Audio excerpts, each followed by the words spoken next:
The world had seen billions of rotations around its reddish star.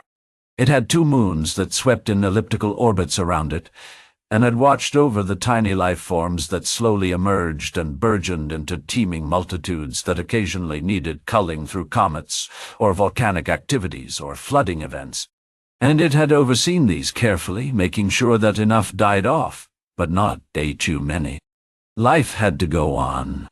It persisted and got more complex and flourished enough that eventually it got to needing one of those extinction-level events. But that's what a world's responsibility was, tending to those important guidances, managing the life forms that swarmed on its surface. Some had even developed sentience, which brought a measure of pride to the world. But today was different. A small metal meteorite slammed into an area rich in biomass, but far from the sentient populations, and it turned out to contain an advanced life form. The world considered this interloper as it began to explore the area. It was tentative at first, but slowly, over a couple of rotations, it extended its range, plumbed the pools of dihydrogen monoxide, and was able to ignite some of the growths into small, contained fires that they sustained for hours. And then the lifeform did something that brought the world up short. It voiced a call that was almost musical, with some manner of verbal communication, but the world didn't need to understand its sounds. It understood its meaning. It was expressing gratitude to the world. It appreciated the comfortable temperature. It honored the small life forms that the world had shepherded, but had turned into sustenance for the life form. On the next rotation, the life form from space made those sounds again, the message conveying thanks for another time period of the warm red light from the central star, and a plea for the world to allow them to find life forms to maintain their sustenance. Nace, with the promise that nothing would go to waste if it saw fit to oblige. The world scanned across its native sentience, looking for any of the sentiments that this alien life form had expressed. It found none. The natives only cared for building, mining, harvesting, and reproducing. The usual. Somehow, the world now found this life form type's attention being focused solely on improving its own situation to be somewhat selfish. This alien was actually appreciative of all the work and care that the world had expended as it watched over its native life forms. The world had to admit that it was nice to be acknowledged and appreciated. As the alien life form reiterated its gratitude when the Terminator slid past it and it was subjected to the dark part of the cycle, the world felt a pang and diverted a major storm front away from the life form's location. It would still have droplets of the dihydrogen monoxide falling on it, but the damaging winds wouldn't ravage its area. And the alien life form gave gratitude for the abundance of dihydrogen monoxide that it was collecting as one aspect of its sustenance. The world felt an emotional warmth. What a precious and thoughtful life form this alien being was. It was almost no effort to clear the clouds from around the life form's area, allowing the red rays of the local star to warm and dry its area. For several rotations, the world made tiny adjustments to make the alien life form a little more comfortable. And, with every rotation, with every extinguishing of a native life form that would give sustenance to the alien, there was a repentance and gratitude from the alien. Somehow that made it all have more meaning.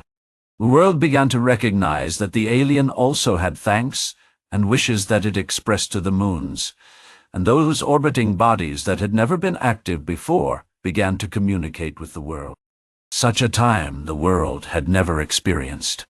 As much as the moons had always orbited it, they had never been companions before.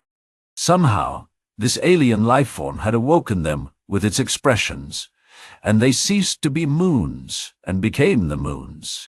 Slowly, over time, this alien life form reshaped the area around it, but always with expressions of apology at a death, gratitude for what it was able to find or when things went beneficially for it, or relief for avoiding some calamity depending on some calamity depending on W. That kind of tasks was being undertaken. The alien life form even started to take up some caretaking duties for the lesser native life forms, building safe places away from predators. and bringing them sustenance so they can lead an easy, safe life. Even with the consumption of some of the offspring or older members of those life forms, the groups thrive. The world realized that it was nice to have help, and returned the favor, giving little helpful environmental nudges to keep things as optimal as possible for the alien life form and its charges. The moons likewise felt the praise and requests from the alien life form, and did what little they could to influence small lifeform movements or weather patterns that might aid the alien lifeform. From the world's perspective, these efforts were negligible, but they brought forth gratitude towards the moons, and the world got some unearned thanks too, and that couldn't really be bad, right? But nothing lasts forever. One day, a metal comet headed straight for the world, and even as it planned for another extinction event, the commercial slowed and slipped into orbit. The world found that it had a sense of self, and communicated welcome, and a questioning aspect of why it had joined the group. The comet indicated that it was a conveyance, a ship, of the alien life form, a human, and that it had come to rescue the alien life form on the surface of the world, to return it to its society.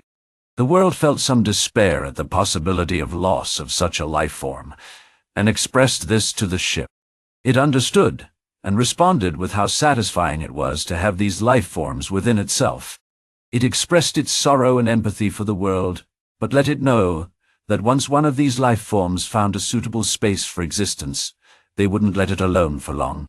It told the world to prepare for a small group of the alien life forms who would examine it, then larger groups who might arrive.